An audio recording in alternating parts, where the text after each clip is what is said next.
Louvado seja o Senhor. Glória a Deus. Então, hoje nós vamos falar sobre a parábola do joio e do trigo. Amém? Aí do Evangelho de Mateus, capítulo 13, no versículo 24. Amém? Todos acharam? Glória a Deus. Louvado seja o Eterno. Muito bem, diz assim a parábola. Outra parábola lhes propôs, dizendo: o reino dos céus é semelhante a um homem que semeou boa semente no seu campo. Mas enquanto os homens dormiam, veio o inimigo dele, semeou o joio no meio do trigo e retirou-se. E quando a erva cresceu e produziu fruto, apareceu também o joio.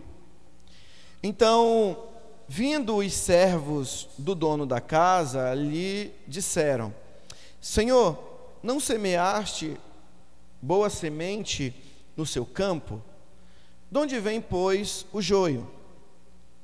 Ele, porém, lhes respondeu: o inimigo fez isso. Mas os seus servos lhe perguntaram: queres que vamos e arranquemos o joio? Não, replicou ele, para que ao separar o joio, não arranqueis também com ele o trigo. Deixai-os crescer juntos até a colheita, e no tempo da colheita direi aos ceifeiros: ajuntai primeiro o joio, atai-o em feixes para ser queimado, mas o trigo recolhei-o no meu celeiro. Amém? Glória a Deus. Então, essa parábola aqui, ela tem um tema, a parábola do joio e do trigo. Essa parábola, eu acredito que muitos já devem ter ouvido falar sobre ela, e ela é inclusive muito mencionada em algumas pregações, e muitas vezes ela é resumida da seguinte forma: bom, no meio da igreja vai haver sempre as pessoas que são o joio e vai ver o trigo. Então elas vão crescer juntos. No dia da prestação de contas, no juízo final, Deus vai separar, né, o que são os discípulos, e vai separar aqueles que são o joio, são aqueles que não eram crentes, digamos assim. Se nós olharmos por essa perspectiva, evidentemente que não é a proposta aqui, mas se nós fôssemos olhar por várias vertentes teológicas, nós íamos ter muitos questionamentos sobre essa parábola. Inclusive, para nós termos ideia, há um debate muito extenso sobre algumas visões teológicas, como por exemplo o calvinismo e o arminianismo, sobre a questão de salvação. Se uma vez salvo, salvo para sempre, ou se a salvação ela pode ser perdida, digamos assim. E se ela pode, quais são as circunstâncias que podem? E se uma vez é salvo e não perde, como que isso acontece? Então, essa parábola ela também abre muitos leques, se nós formos analisar por essa perspectiva. Mas eu quero trazer algo um pouco diferente do que é usualmente ensinado.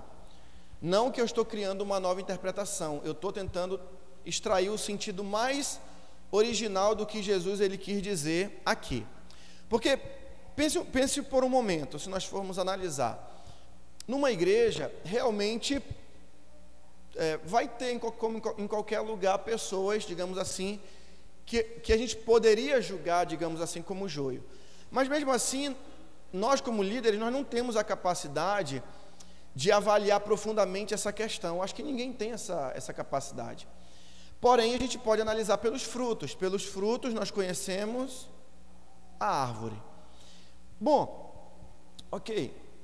Mas numa igreja, o ideal, biblicamente, é que não houvesse o joio. Porque se o nome é igreja, é eclésia, a ideia é que não houvesse... Claro, pecado nós cometemos, nós erramos, mas que não houvessem joios, digamos assim. Essa é a ideia. mas não é isso que nós evidenciamos. A gente sabe que pode acontecer de ter pessoas que poderiam ter esse perfil. Mas será que essa é a ideia de Jesus em explicar essa parábola? Será que o que ele tinha em mente mesmo era só dizer assim, olha, no meio de vocês vai ter o joio e vai ter o trigo, deixa eles crescerem juntos, deixa eles conviverem, e aí no final da colheita a gente vai fazer a ceifa, vai fazer a separação. É um pouco assim difícil aceitar completamente essa posição, porque, como eu disse, quando você está numa igreja e você tem alguém, por exemplo, um irmão seu, ou um discípulo, ou que você está acompanhando, um cristão, um servo que acaba, digamos assim, tendo um problema de caráter, digamos assim, costumeiramente, definitivamente ele tem um problema de caráter e você vê que não tem tantas mudanças, é o papel da igreja confrontar, é o papel da igreja orientar, ensinar para que haja mudança. Isso acontece comigo, isso acontece com qualquer pessoa, se eu viesse, evidentemente, a ter um problema. Amém? Então, todos nós estamos passíveis por isso, só que muitas vezes, enfim, assim, eu digo assim, muitas vezes a gente não consegue trabalhar totalmente essa questão. Mas, assim, é um desafio da igreja trabalhar os discípulos, é por isso que existe discipulador. O papel do discipulador é a gente, no convívio, no discipulado, ter confrontos, orientações, aconselhamento, isso é a coisa mais natural. Talvez a pessoa não tenha pecados, digamos assim, porque a gente tem uma tendência de achar que só é pecado se a pessoa mata, se a pessoa rouba, se a pessoa, digamos assim, trafica. A gente esquece que existem os outros pecados também que precisam ser tratados, orgulho, prepotência, arrogância, que mais? Tantos outros pecados que são prejudiciais, mentiras, fofocas, tantas coisas que podem existir na vida e todos nós estamos propícios a isso, porque estamos num processo contínuo de transformação. E aí eu comecei a pensar nessa parábola, se de fato a parábola só queria tratar sobre essa questão de, digamos, de juízo final, que é o que muito se prega. Eu sou trigo, não sou joio. E aí a pessoa ela acaba, digamos assim, explorando o tema em cima dessa questão, se a pessoa é joio, se a pessoa é trigo. E aí a pessoa faz aquela análise de que se você é trigo, o trigo amassa, amassa, dá o pão. Mas se você amassa o joio, ele dá veneno, né? Então a pessoa acaba levando muito por esse lado, mais assim, mais para o lado, digamos assim, do plantio, do significado da planta. Outra questão também que se levanta aqui nessa parábola é a questão assim,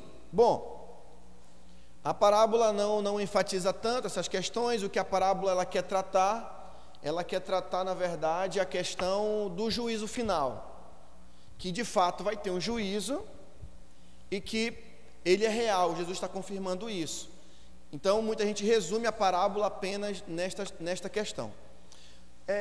Não sei se nós fizemos a gravação do áudio dessa parábola na semana passada. Nós vamos divulgar, se você quiser ouvir durante a semana, nós vamos divulgar. E nós falamos na parábola anterior, na parábola do semeador. E nós também já ouvimos muito falar sobre essa parábola.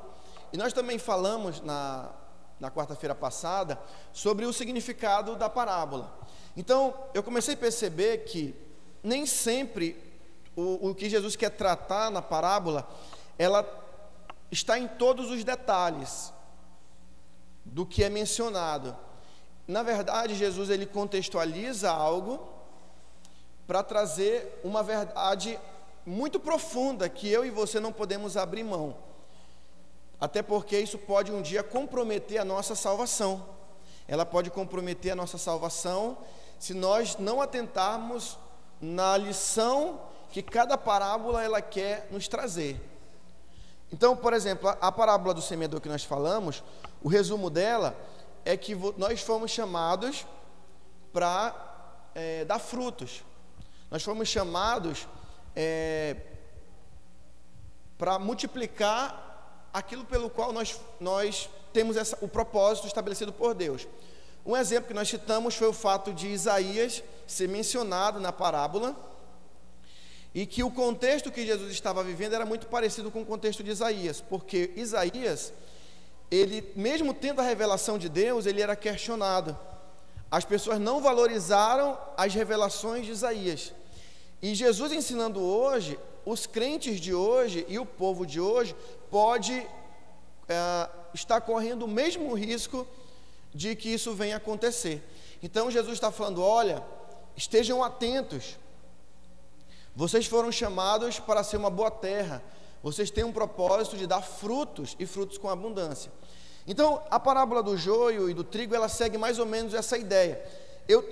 Parece uma mensagem um pouco acusativa, mas não é acusativa. É por isso que eu estou fazendo essa introdução, porque muita gente às vezes prega assim: Deus só quer, assim, Deus é como se estivesse falando de duas pessoas aqui.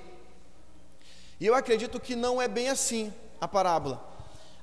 Porque não tem como eu saber quem é joio e quem é trigo, entende? Pelos frutos, nós podemos ter uma noção de quem, digamos, está seguindo o caminho da luz, o caminho eterno. Mas quem de fato sabe, só Deus sabe, não é verdade? Só Deus que tem lá a presciência, só Deus tem a presciência de saber quem de fato está no caminho da justiça e será salvo nos últimos dias, não é isso? Se for calvinista, aí ele vai dizer o seguinte: não, se é eleito, não perde a salvação, então Deus já escolheu, né? Então já é um outro contexto, como eu disse, não é a intenção entrar nesse debate aqui.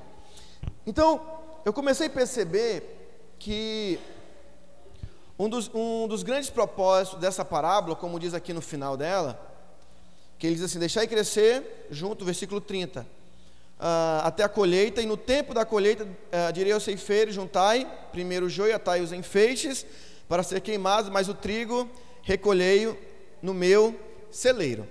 Se nós tentarmos contextualizar, tentar tirar um entendimento do contexto, nós vamos perceber o seguinte, que a parábola, ela tem um grande propósito de nos ensinar sobre as nossas responsabilidades como servos de Deus. Como servos de Deus. Essa parábola, no contexto original, ela foi direcionada aos judeus, à nação de Israel. E eu corro um grande risco, e eles também corriam um grande risco, de receberem esta palavra e não permitir que essa palavra produza os frutos que Deus quer que eu venha a produzir. Ela é um pouco difícil de compreender essa parábola num certo sentido, porque ela também levanta uma pergunta. Se eu, digamos assim, não quero ser, digamos assim, um joio, não quero ter atitudes, né, ou ser semelhante a um joio, o que então me torna trigo? Você consegue perceber esse detalhe? Então, se eu quero ser trigo, o que me caracteriza como trigo, por exemplo? O que eu tenho que fazer, por exemplo, para que Deus olhe para mim e diga: você está sendo trigo, ou eu estou tendo atitude de trigo? Então ela deixa um pouco essa lacuna, você não tem como perceber. Deus quer que nós sejamos trigo, amém? Todos nós. A proposta é que todos nós sejamos trigo. Mas como ser trigo? Essa pergunta ela deixa em aberto nessa parábola, que ela vai ser respondida no decorrer dos evangelhos, tá bom? Então é importante você atentar para esse detalhe. Mas muito bem, quando ele diz,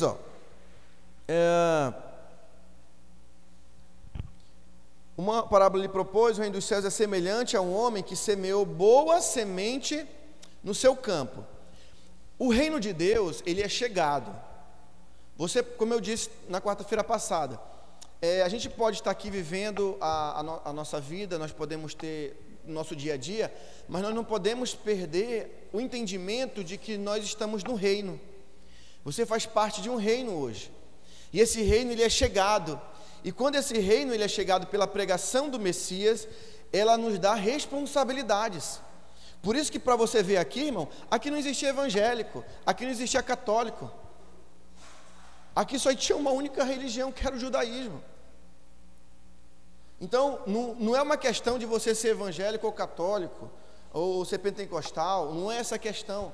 a questão de eu tomar uma posição por Jesus é se de fato eu estou buscando essa mudança contínua. E a pergunta que eu falei que isso cita a parábola: quais são então, por exemplo, as atitudes que eu preciso ter para ser considerado trigo? São todas as atitudes e princípios estabelecidos pelo reino. Quais são esses princípios? O Sermão da Montanha. Uma das principais mensagens, irmãos, que todo cristão falha, inclusive eu ainda, às vezes, chama-se perdão. Nós não conseguimos, de fato, perdoar. Por quê? Porque sempre o nosso orgulho, ele está em duelo com as circunstâncias. Como é que eu vou explicar isso para você? Você viveu um problema com alguém e muitas vezes você não toma atitude de reconciliação, por exemplo, ou você ainda guarda algo no seu coração sobre a situação. E quando a gente olha isso, o que está em duelo é o nosso orgulho. Porque se nós nos colocarmos no nosso lugar e pensarmos que eu também não tinha nenhum valor para Deus, de que eu também não tinha nenhum motivo para ser perdoado por Deus, nós vamos começar a ser um pouco mais sensíveis em perdoar mais o nosso próximo. Então isso é só um exemplo de que todo cristão, por exemplo, todo discípulo, ele precisa aperfeiçoar o perdão na sua vida. E não é aquela conversa, irmãos, às vezes até fiada, de dizer, eu perdoo, tranquilo, mas beleza, a pessoa você pode dizer que perdoou, mas como é que está o teu coração diante de Deus? Lendo o livro, irmão, do Richard Baxter, Quebrantamento e Espírito de Humilhação, eu pensei que eu era quebrantado. Eu acabei descobrindo que eu estou muito longe de ser uma pessoa quebrantada. O Richard Baxter, ele traça todo o comportamento de uma pessoa que é quebrantada e humilhada, para que Deus possa usar e abençoar essa pessoa e ser um instrumento dele. Então ele fala, irmão, de atitude, que não é a opinião do outro, é saber como está o meu coração em relação a Deus. Será que eu tenho consciência de que no meu dia a dia Deus está vendo o que eu estou fazendo? Deus está vendo que eu olho as coisas muitas vezes com maldade, que eu ainda guardo mágoas no meu coração? Será que eu consigo ter essa consciência de que às vezes eu sou um pouco duro para perdoar o meu próximo? Então o Richard Baxter, ele leva para essa dimensão de eu analisar o meu coração em relação a Deus. Não é em relação à opinião do próximo, o que ele pensa ou não de mim, é saber primeiro como que está o meu coração em relação a Deus, em saber que eu posso até aparentar ser crente, mas na minha intimidade eu estou sendo de fato uma pessoa que dá um testemunho, realmente que eu possa dizer assim: Senhor, o meu coração não é reto diante de Ti.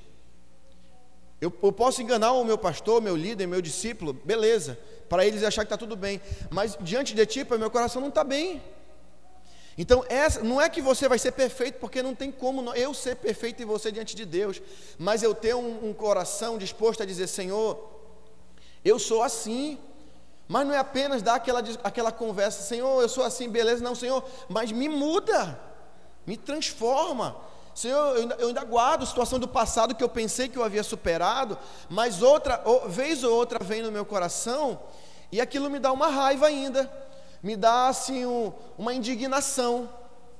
Então é nesse nível que o Richard Baxter leva o nosso relacionamento em relação a Deus. E isso, irmãos, é um dos princípios da nova aliança. Jesus ele bateu forte. Às vezes as pessoas falam assim: a lei é coisa do Antigo Testamento e no Novo é a graça de Deus, como se a graça fosse algo que não houvesse princípio, como se a graça de Deus não tivesse nenhum esforço da nossa parte em preservar essa graça. Jesus falou que se eu olhar para uma pessoa com intenção impura no coração, a pessoa já adulterou. Lendo o livro da Psicologia dos Justos, ele fala muito sobre essa questão do comportamento.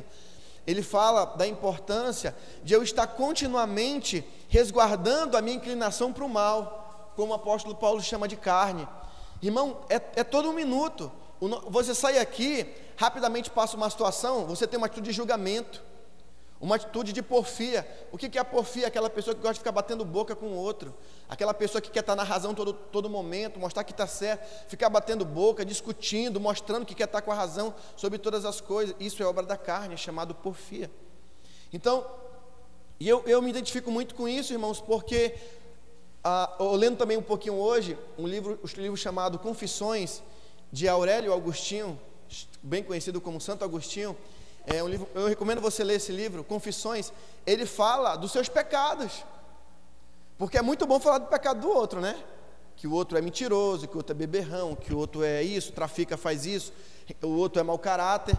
Mas Santo Agostinho, ele teve a ousadia de expor os seus pecados, de mostrar como ele foi superando cada parte em Cristo dos seus pecados. Eu achei isso muito bonito.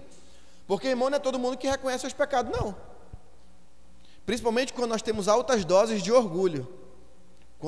Aí sabe o que Deus faz para quebrar nosso orgulho? Dá tribulação e peia na vida.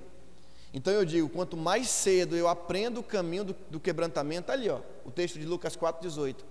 Enviou-me a curar os quebrantados de coração. Só existe cura quando há quebrantamento. Não tem como. Não adianta nós fazemos aquela oração, água com açúcar, aquela oração simples. Não, eu aprendi isso com Deus. Se a gente quer ver a mão de Deus se movendo ao nosso favor, nós precisamos desenvolver um espírito de quebrantamento e atitudes que me mantenham neste caminho tão importante para que Deus possa operar. E é nessa mentalidade, irmãos, que eu entendo esta parábola. A parábola do joio e do trigo, ela fala sobre essa compreensão mais profunda do Evangelho, para que eu possa produzir, de fato, o trigo pelo qual fui plantado. Porque para e pensa, se plantou trigo, como é que vai nascer joio? Você consegue perceber isso? Se plantou trigo, tem que nascer trigo. Se plantou trigo, está crescendo o joio, o que a parábola está querendo nos mostrar? Que o nosso coração, ele é uma terra no qual é plantado. Se eu não trabalhar para desenvolver o crescimento do trigo, o que vai prevalecer? O joio. Então essa parábola é uma faca de dois gumes. Ela não está tratando de duas pessoas separadas, que uma é trigo e outra é joio, porque tem muita gente que é trigo, mas depois se desvia. A ideia também aqui não é, digamos assim, que isso vai acontecer, mas é um alerta de Jesus nessa parábola, para que eu prevaleça na minha vida o crescimento pelo qual eu fui chamado para ser. Amém? Ele vai dizer que o inimigo é que planta. Outra ideia que Jesus nos traz aqui, outro princípio na verdade. Ele nos traz o princípio de que com a chegada do reino, o reino das trevas intensificou a sua atuação. A atuação do reino das trevas tornou-se mais efetiva. E essa atuação do reino das trevas mais efetiva, ela está produzindo, se vem do maligno, irmãos, não pode ser trigo. Então, se vem do maligno, o que ele vai plantar em nós? Ele pode plantar em nós o joio, que é muito parecido. Ou seja, aí eu levo para uma outra questão, que é o seguinte: muitas vezes nós achamos que estamos tendo atitudes de servos de Deus, mas na verdade o nosso coração ainda está muito distante daquilo que Deus quer para nós. Então a parábola do joio, ela é um grande alerta para o povo de Deus em relação a qual semente está sendo plantada no meu coração. Ele fala de uma questão profunda de contínua vigilância. Versículo 25 ele fala: mas enquanto os homens dormiam, veio o inimigo dele, semeou o joio no meio do trigo e retirou-se. E quando a erva cresceu e produziu frutos, apareceu também o joio. Então, vindo os servos do dono da casa, lhe disseram: Senhor, não semeaste boa semente no seu campo? De onde, pois, vem o joio? E ele, porém, lhe respondeu: o inimigo fez isso. Mas os servos lhe perguntaram: queres que vamos e arranquemos o joio? E ele vai responder: não. Replicou ele: para que ao separar o joio, não arranqueis também com ele o trigo. como eu disse, se nós formos pegar todos os detalhes dessa parábola, ela vai abrir muitos leques para muitas interpretações. O que eu quero me ater é justamente a esse contexto mais exato, mais, digamos assim, eu acredito mais próximo do sentido de que a presença do reino, ela está entre nós, e a presença de Jesus nesse contexto, nesta realidade, ela é uma comprovação disso. Segundo, de que Ele está semeando a boa palavra, os bons princípios do reino, para que o seu povo não venha abrir mão, e Ele vem também identificar a atuação do maligno no meio do seu povo, que o reino das trevas se intensificou. Ele está plantando situações em nossas vidas, pode plantar situações em nossas vidas, que vão parecer que são da parte de Deus, mas que na verdade são obras ainda da nossa antiga natureza. Então, Paulo vai dizer, por exemplo, em Gálatas, capítulo 5, sobre obras da carne, obras da carne e frutos do Espírito. Irmãos, eu digo para você, enquanto nós estivermos vivos, nós precisamos ter sempre a palavra de Deus como esse reflexo na nossa vida, para uma autoanálise contínua da nossa vida. Porque vai chegar um dia, irmãos, que será prestado contas. E aqui fala no final de um juízo que também é permanente, de um juízo que ele é real. E a palavra de Deus é colocada aqui como essa semente, como sendo aquela que de fato produz na minha vida esse trigo, vai produzir na minha vida esse reino, vai produzir na minha vida o fruto pelo qual eu fui determinado a ser. É importantíssimo, irmãos, a gente reforça sempre isso, a importância da meditação na palavra de Deus. É importante tirarmos esse tempo de meditação, de análise, para compreender e fazermos sempre da palavra de Deus um espelho. Sempre pense dessa forma, quando estiver lendo a palavra de Deus, ela ser um grande espelho para as nossas vidas, um grande espelho para refletir se de fato a minha vida está em acordo com esta palavra. Eu tenho sempre percebido ainda mais, com cada vez mais intensidade, irmãos, como é difícil a transformação do nosso coração. A transformação do nosso coração realmente é uma obra divina da parte do Senhor, porque, irmãos, muito é pregado, né, o Evangelho. Imagine se não tivesse sendo pregado o Evangelho. E a gente vive numa sociedade, irmãos, cada vez mais assim, longe da vontade de Deus. E eu falo isso, irmãos, com muito temor e muito tremor, porque todos nós estamos sujeitos a isso. Nós vemos as notícias, nós nos assustamos com tantas coisas tristes que têm acontecido na nossa sociedade. E se a igreja tivesse, irmãos, na posição que realmente deveria estar, eu acredito que nós estaríamos num tempo muito melhor da parte do Senhor. Amém? Então, eu concluo essa parábola, irmãos, meditando nesse ponto, trazendo essas questões para a nossa análise, de que o reino chegou, de que eu preciso saber que esse reino ele está crescendo, ele está sendo desenvolvido, e que essa palavra ela está produzindo uma transformação em nossas vidas. Essa palavra ela tem esse poder de mudança grandioso que o Senhor assim nos deu e nos entregou. Eu separei alguns tópicos aqui só para a gente finalizar aqui.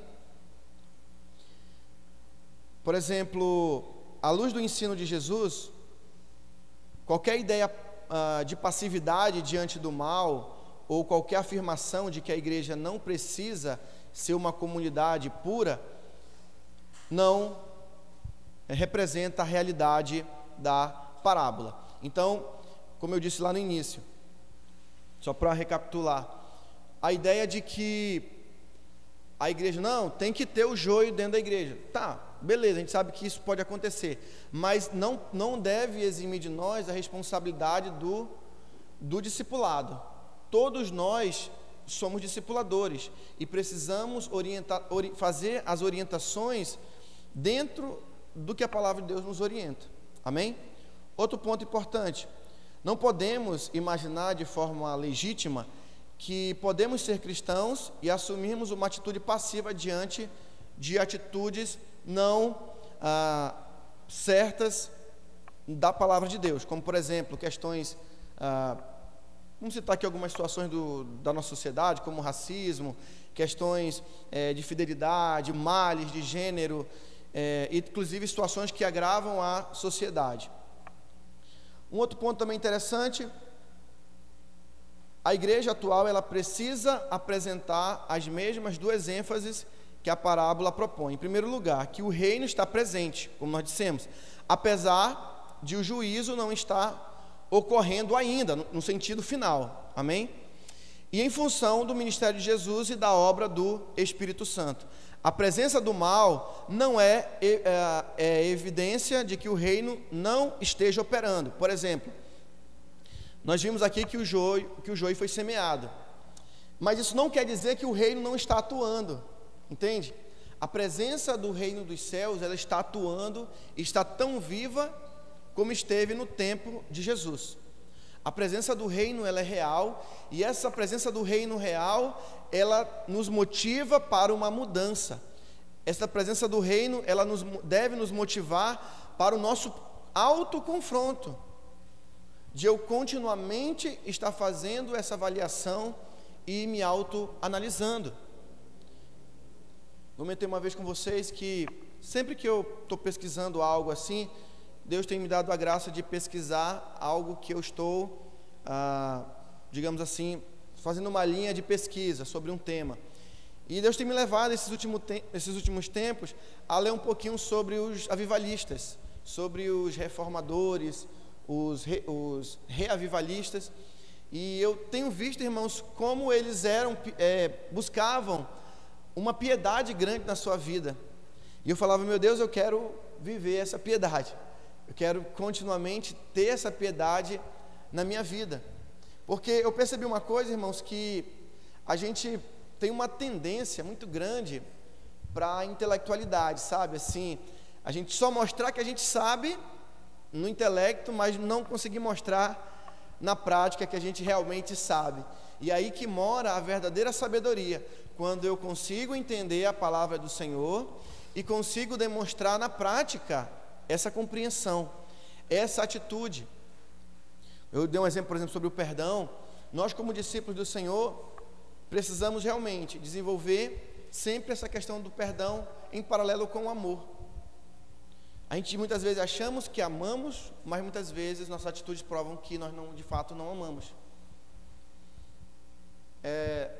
Dou um exemplo comigo mesmo. Essa semana passada, vai sempre um rapaz bater lá na porta de casa. E beleza, ele bate, sempre que ele bate lá eu dou para ele alguma coisa, um arroz, sempre que ele... Beleza. Aí um dia eu estava para vir para a igreja, eu estava já quase de saída, ele bateu lá, ele queria roupa. Não, irmão, tal, roupa, consegue roupa para mim, tal. Ele é um rapaz bem educado. Aí eu falei: irmão, você me perdoa, mas eu estou muito ocupado agora, irmão, não vai dar para me lhe atender, e vem uma outra hora, a gente conversa. Aí o Espírito Santo trouxe do meu coração: você tinha 20 minutos, você poderia ter separado uma camisa para ele, um short. Você preferiu que o seu orgulho de não querer servir falasse mais alto do que a petição dele. E eu falei: poxa, é verdade. E nós somos assim. E eu falei: nossa, eu sou um apóstolo, sou um líder.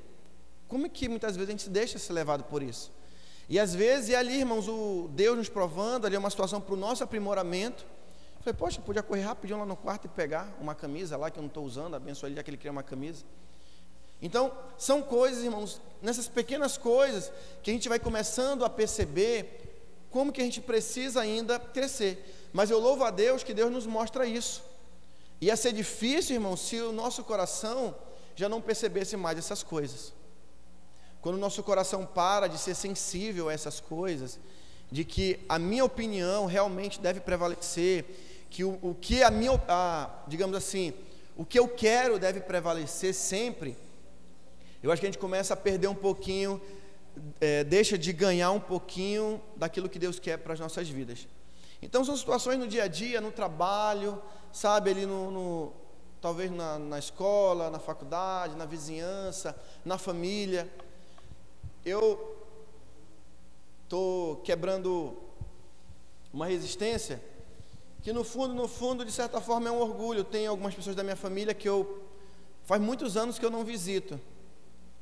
E vou falar algo aqui que pode ser forte.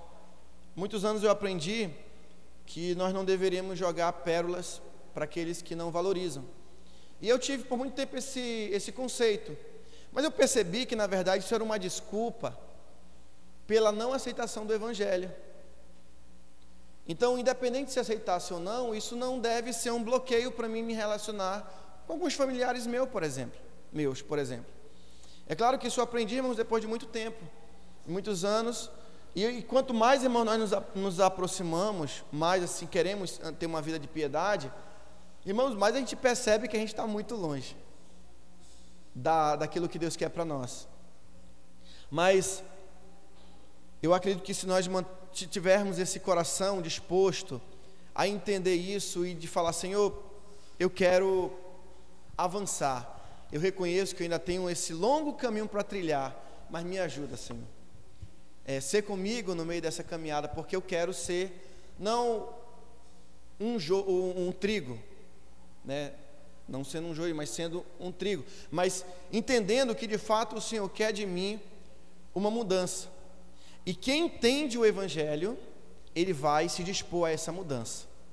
Essa que é a grande revelação dessa parábola. Aquele que entende o Evangelho, ele vai se submeter a essa mudança. Ele vai ser sensível a essa mudança. Um exemplo bíblico são os apóstolos. Por exemplo, um homem como Paulo, que matava, incentivava, né, os cristãos inclusive a matar, levavam pessoas a matar os cristãos, e de uma hora para outra ele se converte e ele passa a ser perseguido pelo Evangelho. E eu não lembro agora, não me recordo agora qual é a carta de Paulo, mas tem um momento que ele cita Estevão, quando Estevão foi apedrejado. E o que nós entendemos é que Paulo estava consentindo naquele momento no apedrejamento de Estevão. E ele olhava para suas atitudes passadas e ele tinha uma repulsa. Poxa, eu era assim no passado, eu não quero mais ser esse tipo de pessoa. Eu fui chamado para ser trigo. Eu fui chamado para abraçar o Evangelho, custe o que custar. Eu vou mortificar a minha carne, eu vou mortificar a minha natureza, e eu não vou aceitar ser uma pessoa assim. Eu quero mudança. E aí Paulo, irmãos, sofreu muitas coisas. Ele foi decapitado depois por conta do amor ao Evangelho. E muitas coisas, irmãos, que ele viveu no seu passado, ele olhava, inclusive Richard Baxter cita isso muito, esse exemplo de nós olharmos para o nosso passado e falar: eu não sei como é que eu podia ser uma pessoa daquele tipo. Eu não quero mais ser aquele tipo de pessoa, não. Eu era realmente, mas hoje eu quero ser uma nova pessoa, e sou uma nova pessoa, e busco essa transformação todos os dias. E é justamente, irmãos, esse é o grande contexto desta parábola, que parece ser simplória no primeiro momento, mas está carregada, na verdade, de um grande confronto à nossa natureza. Que essa palavra do Senhor, ela possa produzir em nós uma mudança tal, irmãos, que no dia da prestação de contas a gente fale: Senhor, eu procurei ser o melhor que eu pude dentro da tua graça, mas se ainda falhei contigo, Senhor, tem misericórdia de mim e me conduz para a vida eterna em Cristo Jesus. Amém? Então, a parábola, ela conclui também na sua conclusão de que ela é uma parábola também de juízo. Nós não podemos ignorar o juízo, vai haver um juízo sim. Todos aqueles que rejeitaram o Evangelho, rejeitar não é aceitar uma religião, irmãos, esqueçam isso. Não é ser católico, não é ser evangélico, porque o que tem de muitos que dizem que são, né, que estão muito distantes ainda. Então não se trata disso, se trata de ser uma pessoa espiritual, ser uma pessoa que entende que precisa, não é porque o outro faz, o outro também faz, eu faço, não. Na verdade, por trás disso está uma proteção do não reconhecimento da minha falha. eu fiz isso, mas também todo mundo faz, sabe? Meio que aquela coisa política. Não é porque nós temos que ser aquilo que Deus chamou para mim ser. Não é porque um líder fez isso, uma pessoa fez aquilo, que eu devo justificar as minhas falhas. Não, eu errei, eu falhei, vou arcar com as consequências, vou ter que resolver isso, reconhecer as minhas falhas e quero mudar. Então, esse é o caminho dessa parábola, irmãos, para que nós possamos viver esse tempo maravilhoso que Deus tem para as nossas vidas, crescer naquilo que Deus nos chamou para fazer e realmente, irmãos, manifestar nesta existência, perseverando todos os dias, até aquele grande dia, onde Ele vai chamar os ceifeiros e Ele vai separar o joio do trigo. Lembrando, como eu disse, que ela não é uma parábola falando de joio e trigo no sentido de ser uma pessoa joio e outro trigo, mas que na verdade sim, no final vai parecer muito com isso. Deus vai separar sim uns dos outros, não porque ele deixou de amar, mas porque também Ele é justo, e que o reino chegou, irmãos, é a última cartada que Deus está dando para a humanidade. Você quer ser parecido comigo? Você quer fazer aquilo que você está proposto a fazer? Segue o meu filho. Ouça atentamente tudo aquilo que ele vos ensinou. E as parábolas, irmãos, é para que a gente possa lembrar de que existe um juízo, de que existe um reino, para que fique uma lembrança de forma de uma história, para que eu possa realmente memorizar, para que eu possa meditar e falar: o negócio é sério aqui, não dá para brincar de ser crente não, ou é ou não é, como diz um bispo bem conhecido aqui do Brasil, ou é ou não é, ou nós estamos realmente se posicionando para que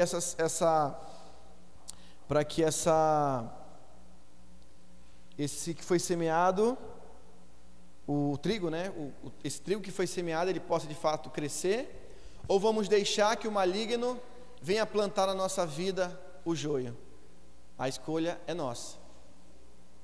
Fica nosso. Se ouvires a voz do Senhor teu Deus e obedecer seus mandamentos, lembrando, o joio todo tempo com trigo. Esse joio e esse trigo pode ser cada um de nós. Está ali todo o tempo ali, ó. Em muitos casos, o joio mata o trigo. E muitas vezes, o trigo cresce, não deixa prevalecer o joio. Que nós possamos deixar prevalecer na nossa vida sempre a palavra do Senhor. Não é fácil, é um desafio quase que titânico todos os dias, mas nós contamos muito com a graça de Deus sobre nossas vidas. Que o Senhor nos ajude nas nossas dificuldades, nas nossas fraquezas, e que nós possamos trilhar esse caminho maravilhoso, irmãos, do Evangelho, porque nós vamos ter uma recompensa muito grandiosa, e vai valer a pena, como diz aquele louvor, vai valer a pena, e quando estivermos lá vamos dizer: Senhor, valeu a pena. Amém? Glória a Deus. Amém? Então vamos nesse momento orar. Oremos nessa noite ao Senhor, nosso Deus. Pai, nós te rendemos graças, Senhor, nessa noite, por estarmos aqui, Senhor, mais uma vez, aprendendo, Senhor, e sendo ministrados pela Tua palavra, Senhor. Pai, em nome de Jesus Cristo, Senhor, nós queremos reconhecer, Pai, e nos humilharmos diante da Tua presença, quebrantar o nosso coração diante, Senhor, da Tua majestade, diante, Senhor, da Tua graça, diante, Pai, do Teu amor, Senhor. Nós queremos, Senhor, reconhecer, Pai, a Tua justiça, nós queremos reconhecer o Teu reino, meu Pai, nesta hora, queremos reconhecer, Senhor, a Tua misericórdia, Senhor. Ó Deus, eu oro, Senhor, nessa noite, pelos meus irmãos, Pai. Oro por esta igreja, Senhor, que nós não estamos nesse lugar, Senhor, para permitir que o joio cresça, Senhor, dentro de nós, Pai. O maligno todos os dias nos pressiona, o maligno todos os dias, meu Pai, lança as suas sementes sobre nossas vidas, e todos nós, Pai, estamos passivos se quando deixamos áreas de nossa vida, Senhor, desprotegida, permitir que áreas da nossa vida o joio ele venha a crescer, Pai. E nas áreas da nossa vida onde o joio cresce, ele produz veneno, ele produz algo que não é produtivo. Por isso, Deus, eu clamo por esta igreja, por cada um de nós, Pai, que aqui está, para que nós possamos ser de fato aquilo que o Senhor nos chamou para ser. Que é chegado o Teu reino sobre nós, Pai. Que é chegado, meu Deus, o Teu reino neste lugar, Senhor. Por isso, meu Deus, não nos deixa passar despercebido, Senhor, de que existe uma boa semente que está sendo plantada, que é o trigo que será, meu Deus, germinado, irá crescer e produzir, meu Deus, o fruto que de fato o Senhor quer que venhamos a produzir. Senhor, e esses frutos, Pai, são o Sermão do Monte, são os frutos do Espírito, como dizem Gálatas, são atitudes, meu Pai, que nos identificam como Teus filhos, Pai. Meu Deus, não nos deixa ser juiz de ninguém, Senhor, mas se formos juízes, que sejamos juízes de nós mesmos, Pai. Ó Deus, como diz a Tua palavra, Senhor, Paulo lá em Coríntios, se nós julgássemos a nós mesmos, não seríamos condenados, mas porque muitas vezes deixamos de nos julgar, Senhor, de nos analisarmos, permitimos, Senhor, não sermos aquilo que o Senhor nos chamou para ser. Pai, eu oro, Pai, nesta hora, Senhor, por esta obra. Eu oro, meu Deus, por aquele que anda com espírito de rebeldia, aquele que anda, meu Deus, com espírito, meu Deus, de desânimo, que anda com espírito, meu Deus, de autocomiseração, que deixou de entender, Senhor, o Teu propósito, Senhor. Aquele, meu Pai, que anda desanimado, aquele que anda, meu Deus, sem vontade, meu Deus, de buscar, de se consagrar mais a Ti, Senhor. Meu Deus, eu entendo, meu Deus, antes do Senhor nos usar, o Senhor trabalha em cada um de nós, Pai. Meu Deus, antes de ganharmos o mundo inteiro, o Senhor quer ganhar a nós primeiros, Pai, a nós, Pai, primeiro por completo. Pai, nos ensina, Pai, os Teus caminhos. Quebra, meu Deus, algo tão terrível que tem dentro de nós, chamado orgulho. Chamado, meu Deus, aquele sentimento, meu Deus, de proteger como se nós fôssemos moralmente perfeitos. Meu Deus, em nome de Jesus Cristo, Pai, que nesse momento, meu Pai, desça sobre nós, Pai, uma unção, meu Deus, de quebrantamento, uma unção, Pai, de humilhação, Pai, uma unção, meu Deus, de busca pelo Teu reino, Pai. Pai, em nome de Jesus Cristo, vem nos fortalecer nessa noite, Pai. Meu Deus, vem quebrar, meu Deus, os nossos desejos. Meu Deus, vem quebrar, meu Deus, as nossas vontades intensas. A nossa falta de sabedoria, que muitas vezes, meu Pai, nos falta tanta sabedoria, que o nosso orgulho não nos deixa buscar, meu Deus, a verdadeira sabedoria. O nosso orgulho, meu Deus, nos priva, Senhor, de avançarmos, de nos acomodarmos, meu Pai, nos nossos conceitos muitas vezes errados. Meu Deus, desperta em nós, Senhor, um coração, meu Deus, de ver na Tua palavra, Senhor, um conforto, ver na Tua palavra uma atitude, Senhor, de fazer com que nossa vida de fato reflita, venha refletir, Senhor, o Teu reino. Por isso, meu Pai, somos chamados de cristãos, ou seja, aqueles que são parecidos com Cristo. Meu Deus, como certa vez falou, Pai, uma frase de um líder, meu Deus, que ele amava a Cristo, mas odiava os cristãos, porque muitas vezes falamos de Jesus, mas, Senhor, não testemunhamos, meu Deus, do Senhor. Somos fáceis para de falarmos do Teu Evangelho, mas tão distantes, meu Deus, de testemunhar, de mostrar, Senhor, o Teu Evangelho. Meu Deus, se pessoas, meu Deus, se afastaram, meu Deus, dos Teus caminhos, por conta de nossas atitudes, Senhor, nos perdoa, meu Pai, nesta hora. Tem misericórdia de nós, Pai, mas muda, meu Deus, a nossa natureza, muda, Senhor, o nosso coração. Meu Deus, nos ensina a amar o nosso próximo, o nosso cônjuge que está dentro da nossa casa, que possamos ser mais amorosos, sermos mais pacientes, termos, meu Pai, atitudes que venham, meu Deus, conduzir essas pessoas, os cônjuges à Tua presença. Pai, possamos ter palavras, meu Deus, proféticas, palavras de unção aos nossos filhos, aos nossos discípulos, aos nossos familiares, Senhor. Pai, em nome de Jesus Cristo, Pai, o Senhor está trazendo um novo tempo, meu Deus, sobre esse trabalho, sobre esta congregação, sobre a missão, meu Pai. Meu Deus, nos conduz, meu Deus, ao caminho do quebrantamento, ao caminho da humilhação, meu Deus, todos os dias. Não nos deixa, meu Deus, fraquejarmos no meio das lutas, das dificuldades, Senhor. Oh, Deus, eu te peço, meu Pai, visita, meu Deus, aqueles que estão enfermos, meu Pai, nessa noite. Vem visitar, meu Deus, a Tua igreja. Vem visitar, meu Deus, os NEFs, os MD4, Senhor. Os nossos irmãos que ali estão, meu Pai, que estão enfermos. Que o Senhor possa, nesse momento visitá-los. Que o Senhor possa, nesse momento, tocá-los, meu Pai. Que o Senhor possa, nesse momento, meu Deus, conduzi-los, meu Deus, à Tua presença, meu Deus, em graça, em verdade. A Tua presença no sentido de oração, de busca, meu Deus, de quebrantamento.